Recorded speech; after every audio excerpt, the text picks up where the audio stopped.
Hello everyone, I hope आप सब लोग अपने आइल्स के एग्ज़ाम की अच्छी प्रैक्टिस कर रहे हो। After a very long time period मैं एक ऐसी वीडियो अपलोड करने जा रही हूँ जिसमें जिन्होंने एग्ज़ाम फिल करा है उनको होता है कि मैम हमें ना 5-7 दिन पहले कोई ऐसी टिप्स या ट्रिक्स बताओ कि हमारे बैंड्स जो हैं वो अच्छे आ जाएं, कोई ऐसा मैजिक ट्रिक बता दो।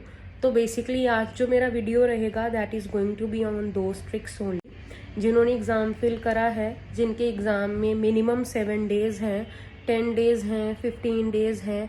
वो चाहते हैं कि वो कुछ नया या कोई ऐसी चीज़ अपने आइल्स में ऐड ऑन करें कि उनके जो बैंड्स हैं वो उनकी इस अटेम्प्ट के दौरान अच्छे आ जाएं। तो 4 मॉड्यूल्स हैं आइल्स के, तो मैं चारों मॉड्यूल्स के ऊपर आपको 1 या 2 ऐसी ट्रिक्स बताऊंगी।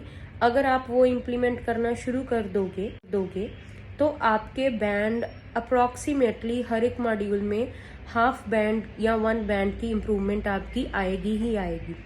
नो डाउट आप जो भी मेथड फॉलो कर रहे हो, जिनसे भी आप कोचिंग ले रहे हो, आप वो कंटिन्यू करो। वो मेथड कोई रॉन्ग नहीं होता है आइल्स का। बेसिकली थोड़े बहुत हमें एडिशंस करने पड़ते हैं, तो मैं वही एडिशंस की बात करने जा रही हूँ। आप ये अप्लाई करके देखें और आपको खुद ही इम्प्रूवमेंट काफ़ी हद तक लगेगी कि हाँ मेरा इम्प्रूवमेंट हो रहा है। तो दिस इज़ फॉर दोज जिनके पेपर फिल्ड है और डेज बहुत कम है लेकिन स्कोर सबसे पहले जो मेथड्स हैं बेसिकली आपको 7 बैंड या 6.5 बैंड या जिनका लेवल ऑलरेडी 5.5 का है वो 2 6 जो है वो बढ़ा सकते हैं अपने बैंड्स।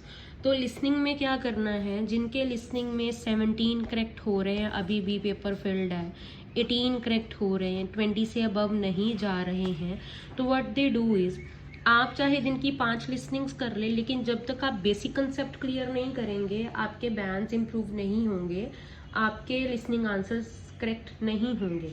तो the very first thing is मेरा जो है इसको मैंने ही मेथड को नाम दिया है 2RL मेथड।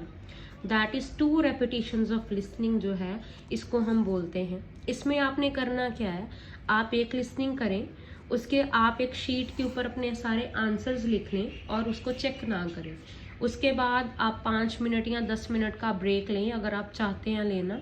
ब्रेक लेके repeat the same listening again, फिर आप अपने आंसर्स लिखें। फिर 2 लिसनिंग्स करने के बाद, वैसे तो आप इसको 3 टाइम भी कर सकते हो, लेकिन जो 3rd टाइम तक स्टूडेंट एग्जॉस्ट बहुत ज़्यादा हो जाता है, तो आप 2 बार ही करो।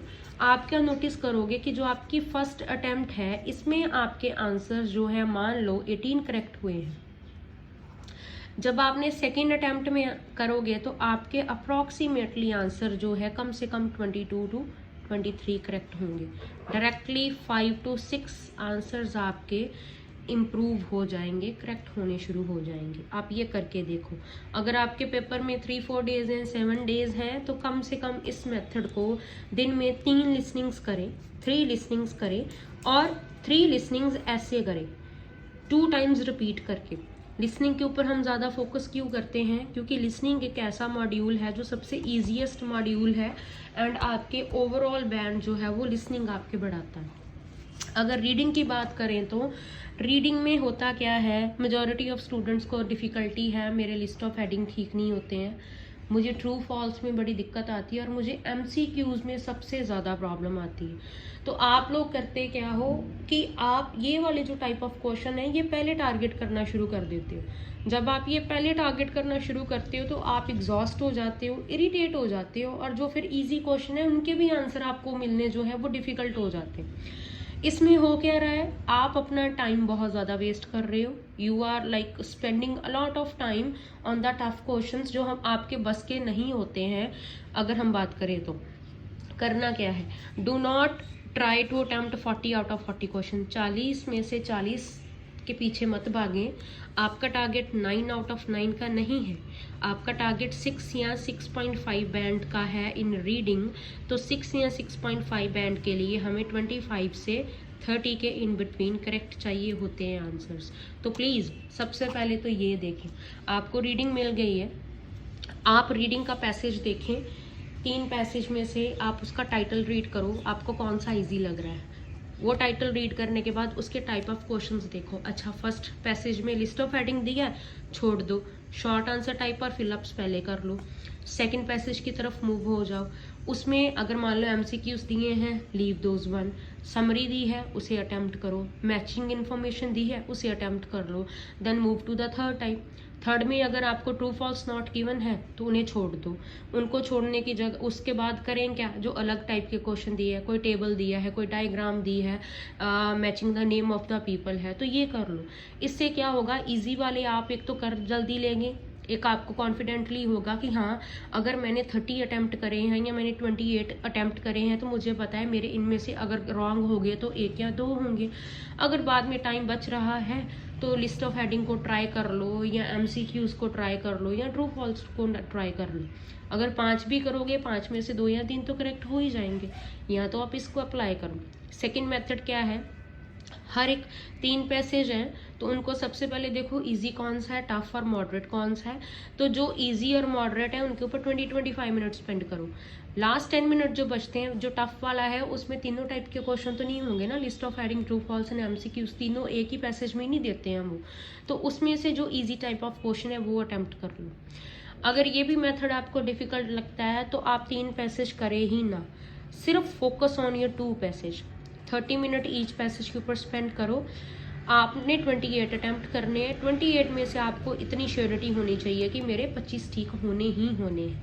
ये करके देखो, इसमें आपको कोई लॉजिक की, कोई ट्रिक की, कोई मीनिंग जो है किसी चीज़ का आना चाहिए नहीं, उसकी ज़रूरत नहीं है ना। Moving to writing. अच्छा जी, राइटिंग में अब क्या है, टास्क 2 आप जैसा भी कर रहे हो, एक प्लीज़ ध्यान में रखो, अगर आप अग्री डिसअग्री वाले ऐसे में हो तो please do not go partial ना जाएं। आप अपना ऐसे का स्ट्रक्चर रॉन्ग करेंगे और आपके बैंड नहीं आएंगे। अभी आप इतने समय से प्रैक्टिस कर रहे हो तो अगर आप अभी 7 डेज पहले या 10 डेज पहले कोई नई चीज़ डालोगे तो ऑब्वियसली है कि आपको समझ नहीं आएगा, आपका बेस हिलना शुरू हो जाएगा। Do not implement any new thing. 2 चीज़ों के ऊपर फोकस करो, सिंपली 2 फैक्टर्स हैं उनको इंट्रोड्यूस करो। सबसे पहले तो आप अपनी इंट्रोडक्शन सुधारो। इंट्रोडक्शन आपकी 3 सेंटेंस की होती है। अगर हमें agree disagree, discuss both view, discussion ऐसे या ओपिनियन ऐसे दिया है तो 3 हिस्सों में ही आपकी इंट्रोडक्शन जाएगी। दैट इज, आप सिंपली रीफ्रेज करोगे, रीफ्रेज करने के बाद आप थीसिस दोगे। थीसिस मतलब आपका व्यू, आप अग्री हो, डिसअग्री हो, आपके अकॉर्डिंग ये नेगेटिव डेवलपमेंट है, पॉजिटिव है। बाद में आप 2 आउटलाइन, अगर आउटलाइन देनी आती है तो आप 2, नहीं आती तो दैट इज़ कम्प्लीटली ऑप्शनल। ये मैं अपने अग्री और डिसअग्री टाइप ऑफ ऐसे का मैंने वीडियो ऑलरेडी डाला हुआ है, सिंपली इंट्रोडक्शन का वीडियो है कोई 5-7 मिनट्स का, उसको देखो। उसमें मैंने प्रॉपर सिखाया है कि आपने 3 सेंटेंस इंट्रोडक्शन कैसे बनानी है। एक तो आपने अपनी इंट्रोडक्शन ठीक करनी है, दूसरा आपने अपने बॉडी पैराग्राफ में एग्जाम्पल डालनी शुरू करनी है। कम से कम 2 बॉडी पैराग्राफ है तो एक में एग्जाम्पल 2 ही दो। अब एग्जाम्पल ये नहीं है नॉर्मली 1 लाइन की एग्जाम्पल दे देनी है, आपकी एग्जाम्पल 4 जो है ये एस्पेक्ट्स कंटेन करने ही चाहिए, उसमें होने ही होने, data, location, time period and name. जैसे कि for example, a survey conducted by Oxford university in London found that 87% of children spend 7 to 8 hours on playing video games each day। अब देखिए इसमें मेरा डेटा है, टाइम पीरियड है मेरा, then London मेरी क्या आ गई, लोकेशन आ गई, तो मेरी ये सारी फुलफिल हो रही है। ये डन हो गया। उसके बाद अगर आप टास्क 1 की बात करें तो टास्क 1 में करना क्या है, हाई चांसेस रहते हैं कि हमें ऑलवेज 2 ग्राफ आते हैं टास्क 1 में। तो टास्क 1 की जो इंट्रोडक्शन है उसको एक्टिव पैसिव लिखने की कोशिश करो। जैसे मैंने एग्जांपल दी है, the given pie chart depicts the percentage of complaints received through various sources and average. अब देखें यहाँ तक आ गया मेरा पाई चार्ट क्या इन्फॉर्मेशन दे रहा है, पाई चार्ट इन्फॉर्मेशन डिपिक्ट कर रहा है एक परसेंटेज में कि कंप्लेंट्स जो है अलग अलग साधनों से हमें इतने % कंप्लेंट जो है मिली है, and average time from investigating data to reaching toward final action. और इन्वेस्टिगेट करने के बाद और फाइनल डिसीजन तक पहुंचने के बाद जो एवरेज टाइम लगा है that has been given in the bar chart. तो ये मेरा क्या आ गया, पैसिव। ये मेरा एक्टिव सेंटेंस था, ये मेरा पैसिव था। आप क्या करते हो, द गिवन पाई चार्ट ये आपने यहाँ तक and the given bar graph shows that, तो इसमें क्या होता है आपकी रेपिटेशन ऑफ सेंटेंस स्ट्रक्चर हो जाती है।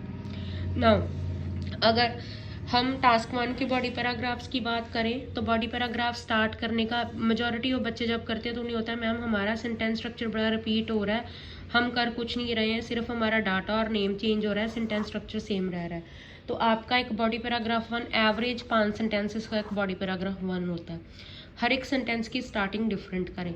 सबसे पहले नेम ऑफ द प्रोडक्ट से स्टार्ट कर दें, देन आप कंट्री लगाएं, देन आप डाटा करें, देन मैक्सिमम या मिनिमम जो है वो लिखें और लास्ट में आप कंपैरिजन का लिख दें।